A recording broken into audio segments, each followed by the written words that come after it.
Mike and Tom are registered with Steward Partners Global Advisors. Common Sense Finance with Mike Wiginton and Tom Farrell of HL Wiginton Capital Management, an independent investment and financial planning firm in downtown Jasper. Mike is a chartered financial analyst charter holder, and Tom is a certified financial planner professional. They are here to discuss and give their thoughts on current financial and economic matters. Now, with Common Sense Finance, here are Mike and Tom. Welcome back to another edition of Common Sense Finance. I'm Tom Farrell. This is Mike Wiginton right here. The title of this podcast is Hammers and Nails. Is that correct? You got it. Yeah. So we're going to talk about something that we run across a lot is, people ask us about the use of trusts and how that would affect their estate plan. And, is that something? Well, sometimes they don't ask. Sometimes they tell us, we need to.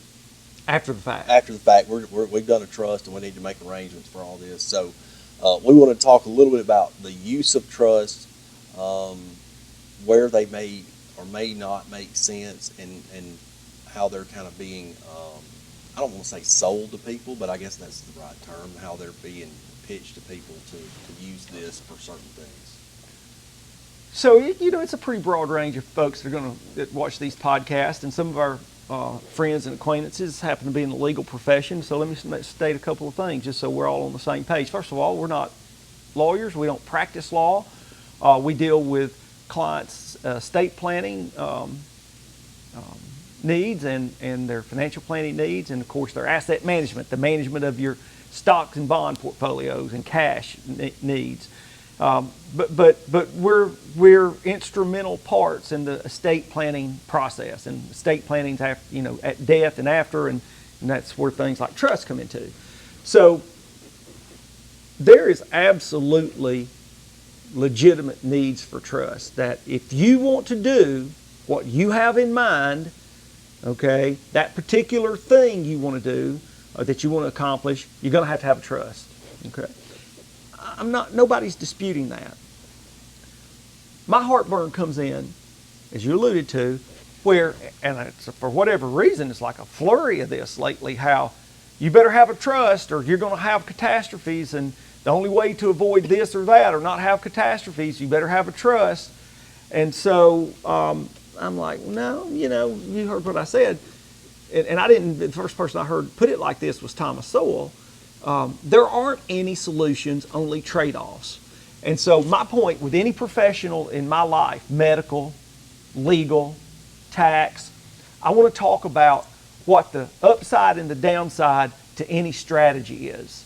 What is my cost? Because there is a cost to whatever path you choose, so you better make sure that you're choosing the path with the cost that you're most comfortable with. And you're always going to give up something to get something on the other side. You're always going to give up something in any with any path you choose. Okay, so look, things like if you're exposed to estate taxes, keep in mind. As the law stands today, you can pass on right at $26 million. Just let's round; it's close enough to 26 to call it $26 million. A married couple, can pass on $26 million in assets before they're exposed to estate taxes. Okay, that doesn't apply to a lot of people. All right. There are obvious issues. Real estate brings up a particular issue where trust may come into play, all right? But generally, what I see are clients where they have problems with heirs. And so, here you go. So, my wife and I, we're getting on a plane to fly across the country, and this is all standard, should be standard language in your will. Hopefully you at least have a will by this point, okay? And the language reads, if our plane crashes and we die, she didn't let me talk about that, okay? But if it dies, so at the time we had 2 minor children, then this is a testamentary trust. That will calls for a trust to spring to life. So the trust is created upon our death by the will. Testament, that's the testamentary trust. That springs to life, so their assets That trust are funded with all our assets to be managed by the people we named as trustees for the benefit of our children, because they're minors. They can't take care of themselves. That's obvious and that's standard. A case where a single parent has a special needs child, obviously that parent would want a trust in place to take all the assets to be managed for the benefit of the child upon their death. I mean, those are glaring, obvious reasons. All right, but then you get into this thing about, probate, publicity, costs, all these things as far as why you should have trust. And I'm like, okay, well let's calm down a little bit on that. All right. The points I would make are first of all, when you start trying to plan out, speak from beyond the grave, because you're going to control what happens after you're dead with a trust, and you're trying to plan. Let's say you've got very competent heirs, no estate tax problems, competent heirs. I think you need to think a little bit more. Most of your estate on financial assets like bank accounts, brokerage accounts, IRAs, life insurance policies, you avoid probate with beneficiary designations or a transfer on death title on an individual account. I think at the bank they call them pay on death. It's right. A pay on death title, but it's the same. Transfer on death. In some states they even have a transfer on death titling for deeds. Okay, and again, here are reasons to check with your legal advisors. But for your why would you put financial assets in a trust if you don't have any problem with heirs, right. No estate tax problems, okay? Because you can direct where those financial assets are going, and it bypasses probate. So that's smooth, that's easy, okay? So, and I'm talking about for the majority of people. I mean, how many of you? There's some. How many of you are going to have estate tax problems? You got more than 26 million. I hope all of you do, but that's just not the statistics. So, when it comes to real estate, I see. And real estate's tricky, and what they do are private interests. Like a client has a child that's coming into the business, and they want to give them ownership. All right. Again, I'm not playing lawyer with you, so you need to seek legal advice on this. But there's a general rule that say that case where the business owner wants to give their child interest in the business, but they're about to get married, and you're worried about the possibility of divorce. Nobody ever wants to think about that, except that business owner. It's like, well, I don't want to be partners with your ex-wife, Right. Okay, and so the general rule is that you better give that percentage to them before marriage, or let them inherit it, because you can keep assets brought into the marriage out of the marital estate, with carefully worded instruments like prenuptial agreements. Mm-hmm. And so there's a need for the lawyers to craft these, to give you good legal advice. So you can avoid even then with the divorce area. But what if they're already married? Things are happy, everything's great. Then it just becomes more tricky.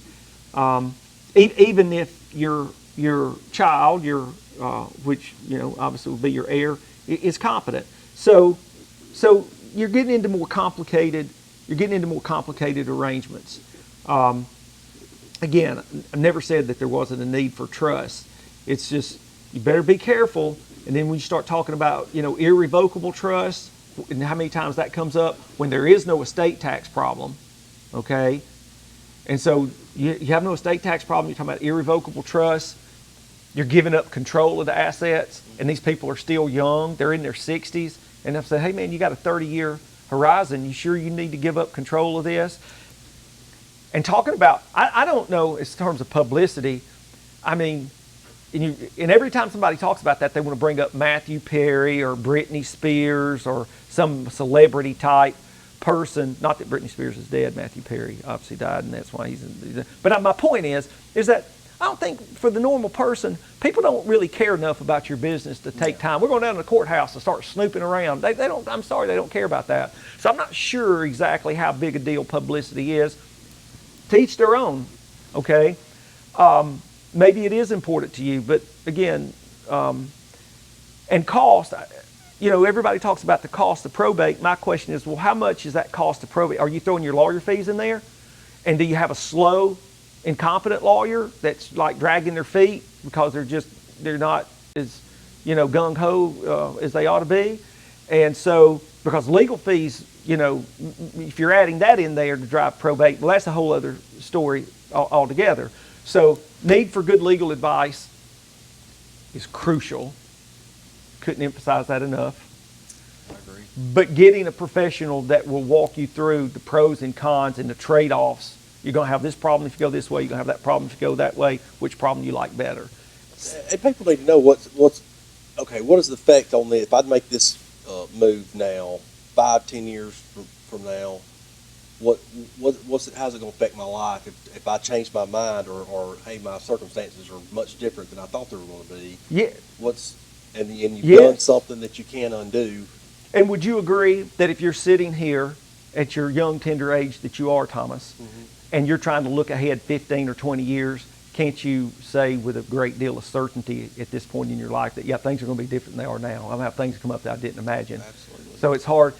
And I'll end it with this, which gets back to the title of today's podcast, is that, and I'll open this up, and I'll just keep it amongst the professionals that may be in your life, legal, medical, finance, tax, whoever, and we all have to be careful that, we've got a hammer, so everything looks like a nail, if you're familiar with that old saying, okay? So you think what you do is the solution for everything, all right? So that's my warning. Final word? That's my final word for the moment. Okay, thanks. See you. Controversy. Do you get high? Does your daddy cry?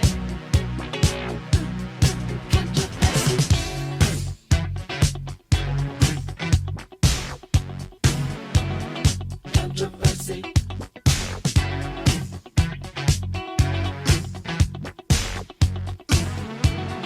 Controversy. Do I believe God? Do I believe me?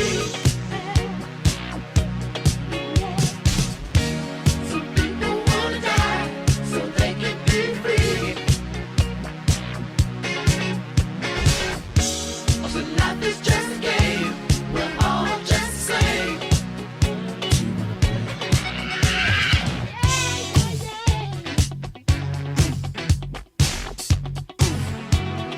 Controversy.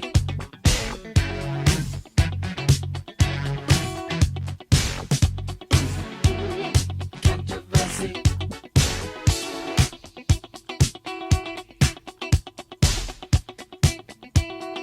Controversy.